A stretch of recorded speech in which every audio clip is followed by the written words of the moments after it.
అందరికీ నమస్కారం. గురుతత్వం ప్రేక్షకులకు విజ్ఞప్తి.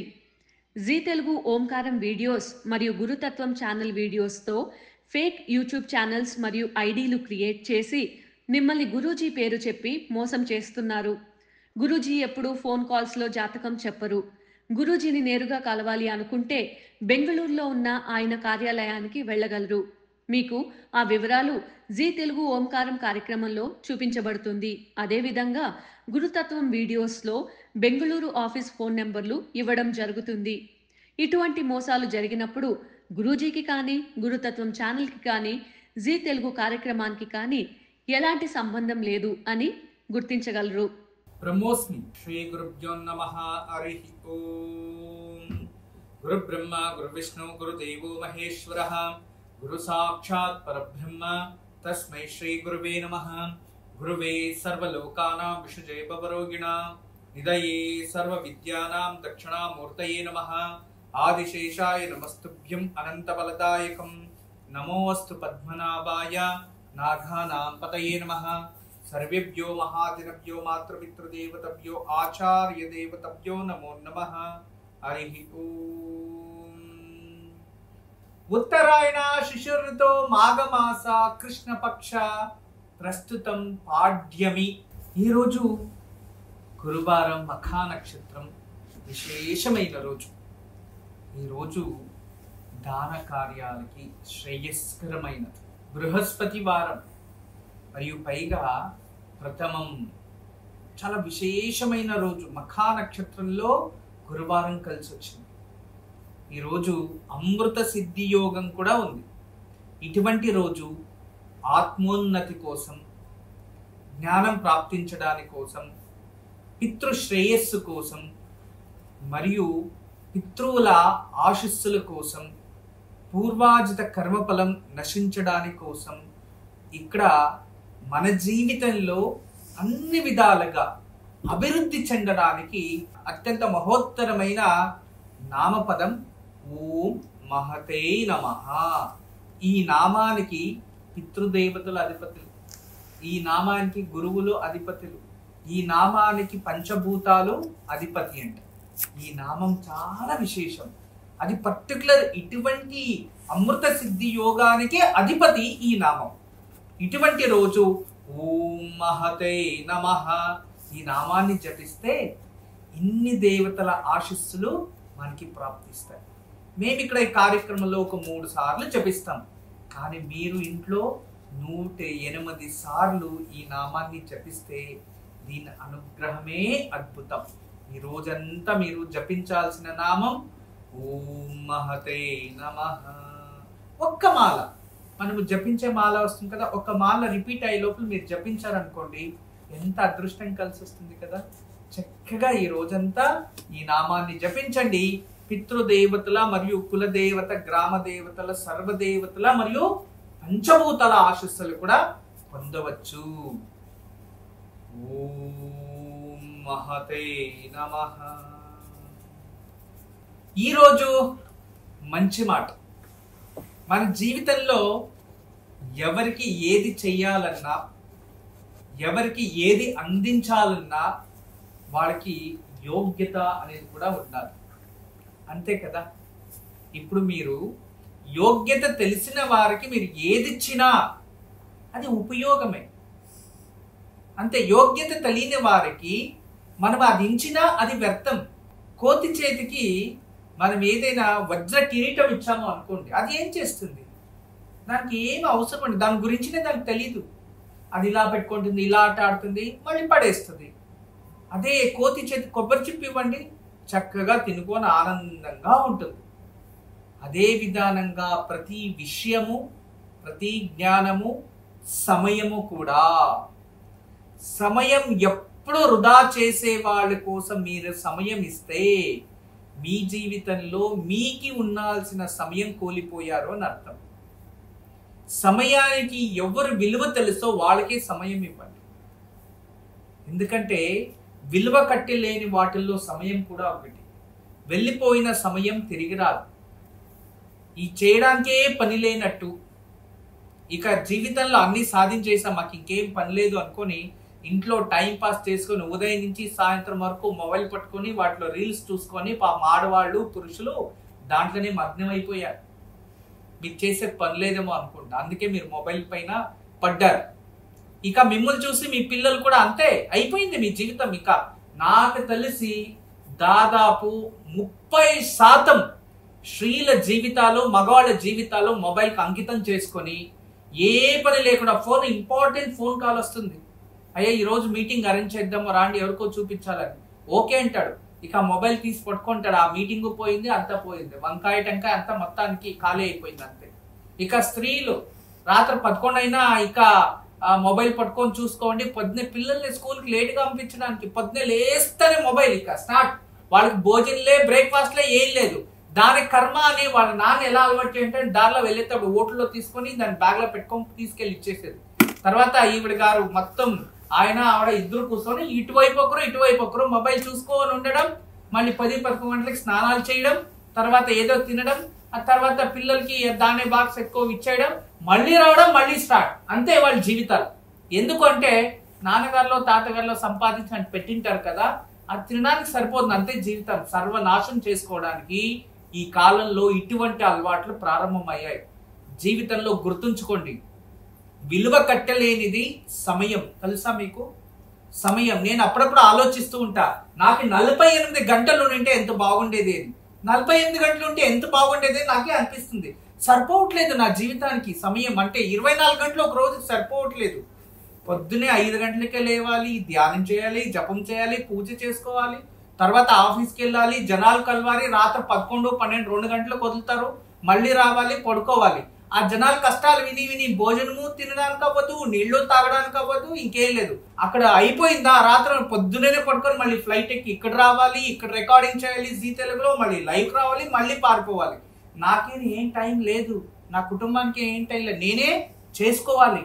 అందుకే అప్పుడప్పుడు అనిపిస్తుంది 24 గంటలు బదులు 40 గంటలు ఉంటే బాగుండేది, ఇంకాస్త కష్టపడచ్చు. అనే విధానంగా నాకు కూడా కొంచెం రెస్ట్ దొరికేది అనిపిస్తుంది.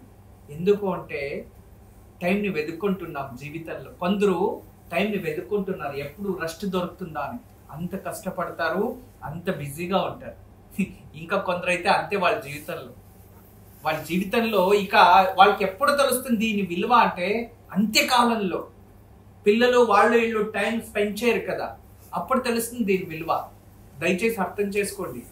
మీకు అందరికీ తెలియచేసేది ఒకటే, టైము భగవంతుడు ఇచ్చినది మనం ఏదైనా నేర్చుకోవడానికి కోసం, జ్ఞానం పొందడానికి కోసం. ప్రతిరోజు సూర్యుడు కొత్తగా ఉదయిస్తూ ఉంటాడు, ప్రతిరోజు న్యూ డే. అదే విధానంగా ప్రతిరోజు కొత్త రోజు. అదే విధానంగా మన జీవితంలో ప్రతిదీ కూడా కొత్తగానే ఉంటుంది. అర్థం చేసుకోవడానికి ప్రయత్నించండి. మీరు ఈ కాలంలో ఎంత సమయం వృధా చేస్తున్నారు అనేది ఒక వారం అంతా క్యాలిక్యులేషన్ వేసుకొని చూడండి, ఖచ్చితంగా మీకు తెలుస్తుంది. మీకు ఎందుకు చెప్పండి అసంతృప్తి, ఎందుకు చెప్పండి ఇలాంటివి అంటే, మీ జీవితంలో మీరు అనుకుంటున్నాను ఎవరో ఏదో పెడితే దాన్ని చూసి మీరు ఆనందం పడుతూ ఉన్నారు. పాపం ఎవరో, అబ్బా మీ అంత నిస్వార్థం ఇంకెవరు లేదు అనుకోవాలి. ఏదో వాళ్ళు చేసిన దాన్ని మీరు చూసి ఆనందం పడ్డమా, దాన్ని చూసి నవ్వడమా, ఇక ఎంత సంతోషమో మీకు. మీరంతా నిస్వార్థమైన వాడు. ప్రపంచంలో అంతా స్వార్థులు అంతే. వాళ్ళ స్వార్థం కోసం ఒకటి ఏదో పనికిరాందాన్ని ఒక చేసి పెడతారు. మీరు అదే జీవితం అనుకో దాంట్లో మునిగిపోయారు. చెడగొట్టడానికి వాళ్ళు, చెడిపోవడానికి మీరు ఉంటే ఇంకేం కావాలి ప్రపంచంలో? అది జీవితం అయింది. దయచేసి అర్థం చేసుకోండి. సమయాన్ని వృధా చేయకండి. సమయం ఎంతో విలువైనది. జీవితంలో సమయమే మనకి డిసిప్లైన్ నేర్పేది. ఆ సమయానికి గౌరవించండి. రోజు ఉదయం త్వరగా లేవండి. పిల్లలకు ముందు మీరు లేవండి. తర్వాత పక్కన కూర్చోండి, పిల్లలు లేపించండి. వాళ్ళు స్నానం అయ్యే వరకు జొత్లోనే ఉండండి. తర్వాత వాళ్ళ కింద ఒక 5 నిమిషాలు పుస్తకాలు పట్టుకోమని చెప్పండి, దేవుడు పూజ చేయమని చెప్పండి. ఆ సమయంలో వంట బ్రేక్ఫాస్ట్లు రెడీ చేయండి. తర్వాత వాళ్ళని స్కూల్కి పంపించండి. రాత్రి వస్తారు, ఈవినింగ్ వస్తారని వాళ్ళకి ఏం కావాలి ట్యూషన్స్ అవన్నీ చక్కగా బ్యాలెన్స్ చేయండి. 8 గంటల లోపల వాళ్ళకి భోజనం పెట్టండి. తర్వాత భోజనం అయిన తర్వాత టీవీ చూడకండి, పుస్తకాలు 4 ముందు పెట్టండి. ఆటోమేటిక్గా నిద్ర వస్తుంది. పుస్తకాలు చూస్తే నిద్ర వచ్చేస్తుంది కదా, వాళ్ళకి నిద్రపోతారు. రాత్రి త్వరగా పనుకున్నారు అనుకోండి, త్వరగా భోజనం పెట్టారనుకోండి, జీర్ణ శక్తి బాగా అవుతుంది పొద్దునే లోపు. అప్పుడు త్వరగా లేస్తారు. త్వరగా లేచిన వెంటనే వాళ్ళు చక్కగా వాష్రూమ్కి వెళ్తారు, తర్వాత తింటారు. మీరు రాత్రి 11, 12 గంటలకి భోజనాలు తిని పొద్దున్నే లేట్గా లేవడం, తర్వాత త్వరగా బ్రష్ చేసుకుని స్కూల్కి పారిపోవడం. ఎక్కడ తినమంటే ఏం తింటారు వాళ్ళు? ఎందుకంటే రాత్రి తినింది ఇంకా జీర్ణం అవ్వలేదు. అంతే. డిస్టర్బెన్స్, స్లీప్ తక్కువ ఉంది అనుకోండి, మెమరీ లాస్ అవుతుంది. దీనివల్ల వాళ్ళకి మెంటల్ ప్రెషర్ పెరుగుతుంది. దీనివల్ల అనారోగ్యం తెచ్చుకుంటారు. ఎన్ని రోగాలు ప్రాప్తిస్తాయి దీనివల్ల ఆలోచించండి. పొద్దున్నే లేసిన వెంటనే స్కూల్కి వెళ్ళేటప్పుడు దాని జతలో పాల గ్లాసు తాగేసి వెళ్ళిపోండి. పాలు ఇచ్చి పంపిస్తారా పొద్దున్నే లేసి? కారులో కూర్చుంటేనే, లేదు అంటే బస్సు ఎక్కగానే వాళ్ళకి నిద్ర వస్తుంది. పొద్దున్నే పిల్లలు ఎవరైతే డల్గా ఉన్నారు అంటే వాళ్ళు రాత్రి తినింది జీర్ణం అవ్వలేదు, లేదా ఉదయాన్నే పాలు తాగారు అని అర్థం. దయచేసి పిల్లలకి ఉదయం పాలు ఇవ్వకూడదు. కేవలం జ్యూస్, ఫ్రూట్ జ్యూస్ ఇవ్వచ్చు. లేదా వాళ్ళు టిఫిన్ బ్రేక్ఫాస్ట్ తినలేదు అనుకోండి, ఒక అంత ఫ్రూట్స్ అన్న కట్ చేసి ఇవ్వండి, ఫైబర్ ఫ్రూట్స్. దానివల్ల వాళ్ళ కడుపులో జీర్ణశక్తి పెరుగుతుంది, ఆరోగ్యంగా ఉంటారు. లేదు అంటే ఈ కాలంలో చాలా మందికి పిల్లలు అన్ని ఉన్న భోజనం తినలేకపోతున్నారు. ఇంటర్మీడియట్ వచ్చే లోపు నిశ్శక్తులు అయిపోతున్నారు. వాళ్ళు ఇంజనీరింగ్ కంప్లీట్ చేసే లోపు వాళ్ళకి పాపము ఇక పెళ్లి చేస్తారు, ఇక డాక్టర్ దగ్గరికి వెళ్ళి సంతానహీనత ఇంకోటి అంటున్నారు. బాడీలో అవలేదు ఇవ్వలేదు అంటున్నారు. ఎందుకు రక్తాల్లో అవలేదు ఇవ్వలేదు అంటే మీరు పోషించిండేదే తల్లిదండ్రులు. పిల్లల్ని ఎలా పోషించారో అదే శరీరం ఎక్కడుండేది. దాని నుంచి మీ వల్ల నేర్చుకునే గుణాలు వాళ్ళలో చాలా ఉంటాయి. దాని నుంచి దయచేసి ఆ మొబైల్ పక్కన పడేసి పిల్లల పైన కాస్త ఫోకస్ పెట్టండి. వాళ్ళు చదివించాలి అని కోరుకోండి. ఈ మొబైల్స్ వల్ల ఆడోళ్ళు మగోళ్ళు జీవితమో నాశనం అవుతుంది. మీరు పోయింది కాకుండా మీ పిల్లల జీవితాలు కూడా నాశనం చేస్తున్నారు. అందరికీ దండం పెట్టి తెలియచేస్తున్నా, దయచేసి ఈ సంప్రదాయాలు కాస్త మార్చుకొని ఇదే మంచి మాట అని స్వీకరించండి. ఈ రోజు మంచి మాటలో ఉన్న అర్థం ఏంటంటే, సమయము అనేది చాలా విలువైనది మరియు సమయాన్ని విలువ కట్టలేనిది. వెళ్ళిన సమయం మళ్ళీ తిరిగి రాదు. అందువలన సమయాన్ని వృధా చెయ్యకండి. ఆ వృధా చేయకుండా ఆ సమయంలో జ్ఞానాన్ని పొందండి. విలువ కట్టలేనిది జ్ఞానం. జ్ఞానాన్ని పొందడానికి ప్రయత్నించండి. ఎటువంటి జ్ఞానం? లోక జ్ఞానం, భక్తి జ్ఞానం. ఇటువంటి పొందడానికి, సంతృప్తిగా బతకడానికి ఎన్నో పుస్తకాలు ఉన్నాయి. ఇంటి పని చేయండి, అదే ఒక పెద్ద డిసిప్లిన్. శరీరానికి ఆరోగ్యానికి మంచిది. సమయానికి ఉదయం త్వరగా లేసి భగవంతుని పూజ చేయండి. ఏదైనా మీకు కాలావకాశం దొరికినప్పుడు 4 పుస్తకాలు చదవండి. లేదు ఏదైనా ఎన్నో రోజుల నుంచి పెండింగ్ ఉన్న పనులు పూర్తి చేసుకోండి. దీనివల్ల భర్త ప్రేమ కూడా భార్య పైన పెరుగుతుంది. అదే విధానంగా మగవాళ్ళు కూడా అలా బిజీగా ఉంటే భార్యకి భర్త పైన గౌరవం వస్తుంది అనేదే ఈరోజు మంచి మాట. తర్వాత మీకు ఏం తెలియజేస్తున్నా ఇందులో అంటే, ఇందులో ఉన్నది మీరు గ్రహించాల్సినది ఏంటంటే, ఎప్పుడు కూడా మనం ఎవరికైనా టైం ఇస్తే అది వాళ్ళు అర్హులై ఉండాలి అని తెలియజేస్తున్నా. అవును కదా? అదే విధానంగా దానం చేయడానికి కూడా వాళ్ళు అర్హులై ఉండాలి. సపాత్ర దానము అంటాం. మీకు అందరికీ తెలుసు కదా, గరుడ పురాణంలో సపాత్ర దానమే శ్రేష్టమైన దానం అని గరుడ పురాణంలో చెప్పింది. అదే విధానంగా కర్ణుడి గురించి మీకు తెలుసు. కర్ణుడు స్వర్గ ప్రాప్తి అయిన తర్వాత, నాకేం స్వామి ఇక్కడ ఆహారాలు అవన్నీ నాకేం లభిస్తలేదు, ఎందుకు అంటే నువ్వు సపాత్రులకి దానం చేయలేదు కదా అంటాడు. సపాత్రులు అంటే అర్హత ఉన్న వాళ్ళకి నువ్వు ఏదైనా దానం చేసిందంటే నీకేదైనా ప్రాప్తించేది. నువ్వు అర్హం లేని వాళ్ళకే దానం చేశావు, అందుకే మళ్ళీ ఇంకొకసారి కిందికి పంపిస్తున్నాను నిన్ను. వెళ్ళి నువ్వు అర్హతలు ఉన్న వాళ్ళకి దానం చెయ్యి, ఆ పుణ్యబలంతో ఇక్కడ నువ్వు సంతోషంగా ఉండొచ్చు అంటారు. దాని నుంచి దయచేసి అర్హత ఉన్న వారికి దానం చేయండి. అర్థం చేసుకోండి, అర్హత ఉన్నవాడికి దానం చేయండి. పైన వాస్తు మనిషి జీవితంలో ఎవరు సంతోషంగా ఉంటాడంటే తృప్తిగా ఉన్నవాడు. కానీ ఏ కుటుంబంలో అయితే ప్రశాంతత లేదో వాళ్ళ దగ్గర ఎంత డబ్బులు ఉన్నా, ఎంత ఆరోగ్యంగా ఉన్నా, ఏమున్నా వాళ్ళ జీవితంలో సుఖం లేదు అని అర్థం. ఏ ఇల్లు అయితే గొప్పగా ఉండి ఆ ఇంట్లో ఏ ఒక లోటు లేకుండా ఉండి అయినా ఇంట్లో ప్రశాంతత లేదు అంటే ఆ ఇంట్లో నెగిటివ్ ఎనర్జీ చాలా ఎక్కువ ఉంది. నెగిటివ్ ఎనర్జీ చాలా హై పొజిషన్లో ఉంటుంది అంటే రుణాత్మక శక్తి అధికంగా ఉంది ఆ ఇంట్లో. దాని తోలుగొట్ట పనిచేసేదే శ్రీవాస్తు యంత్రం. ఏ ఇంట్లో ప్రశాంతత మాకు పూర్తిగా లేదు అనేవారు వాస్తుని చెక్ చేపిస్తారు. వాస్తు అంతా బాగానే ఉంటుంది, అయినా ప్రశాంతత లేదు. ఎక్కడి నుంచి వచ్చింది ఎనర్జీ అంటే భూమిలో నుంచి రావచ్చు, గోడలో నుంచి రావచ్చు, విండోస్ నుంచి రావచ్చు. ఇక్కడ స్మాల్ మైనర్ మిస్టేక్స్ ఉంటాయి, కంటికి కనబడని దోషాలు. అటువంటి మీకు ఇంట్లో ప్రశాంతత లేదు అనిపించినప్పుడు ఖచ్చితంగా ఆ ఇంట్లో శ్రీవాస్తు యంత్రాన్ని ఇంట్లో పెట్టండి చాలు. దానికి పూజ ఏమీ అవసరం లేదు, జస్ట్ ఒక గోడ పైన తగిలించండి చాలు. ఖచ్చితంగా ఆటోమేటికలీ నిదానంగా దాని నుంచి రిలీజ్ అయ్యే కాస్మిక్ ఎనర్జీ ప్రశాంతని అందిస్తా పోతుంది. రేపు శుక్రవారం, రేపు ఉదయం లోపు గోమూత్రం తెచ్చుకోండి. మనకి ఏదైనా పూజా స్టోర్లో కూడా అమ్ముతారు గోమూత్రం. ఆ గోమూత్రం తెచ్చి కాస్త నీళ్లలోకి వేసి రేపు ఉదయాన్నే ఇల్లు శుభ్రం చేసినప్పుడు గోమూత్రాన్ని కూడా ఇల్లు అంతా ప్రోక్షణ చేసి తర్వాత లక్ష్మీదేవి ముందు కూర్చొని లక్ష్మీనారాయణ పక్క పక్కన పెట్టి వాళ్ళకి పాలు నీరుతో అభిషేకం చేసి అనుకూలమైతే లక్ష్మీనారాయణ హృదయాన్నన్నా పారాయణ చేసుకోండి, లేదో మహాలక్ష్మి అష్టకాన్నన్నా పారాయణ చేసుకోండి. అదే విధానంగా కనకదార స్తోత్రం పారాయణ చేసుకోవాలి. ఇలా లక్ష్మికి ప్రత్యేకంగా పూజించి రేపు శనగలతో చేసిన ఏదైనా ప్రసాదం లేదా నానబెట్టిన శనగలైనా సరే ప్రసాదాన్ని నైవేద్యంగా అమ్మవారికి సమర్పించుకోండి. రేపు ఈ పూజ ఇళ్లలో చేసిన తర్వాత రేపు మధ్యాహ్నం స్త్రీలు చక్కగా నేలపైన కూర్చొని ఆకులో భోజనం చెయ్యాలి. తర్వాత రేపు సాయంత్రం మీరు మరొకసారి లక్ష్మీదేవి ముందు నెయ్యి లేదా విప్ప నూనెతో దీపం పెట్టి చక్కగా దీపం వెలిగించి కనకదార స్తోత్రం చేయండి. ఇంట్లో ఆర్థికంగా అభివృద్ధి అవుతారు. చూడండి, ఇవన్నీ దారిద్ర్యం దూరం చేసుకునే పూజలు ఆచరించండి. ఈరోజు దివ్యమైన యోగక్షేమం. ఈరోజు సాయంత్రం ఎవరైనా సరే ఈరోజు సాయంత్రం గురుదేవతల ముందు దత్తాత్రేయ, దక్షిణామూర్తి, సాయిబాబా గురువులు ఏదైనా భగవంతుని అనుగ్రహం కావాలంటే ఫస్ట్ గురువు అనుగ్రహం వస్తేనే భగవంతుని అనుగ్రహం.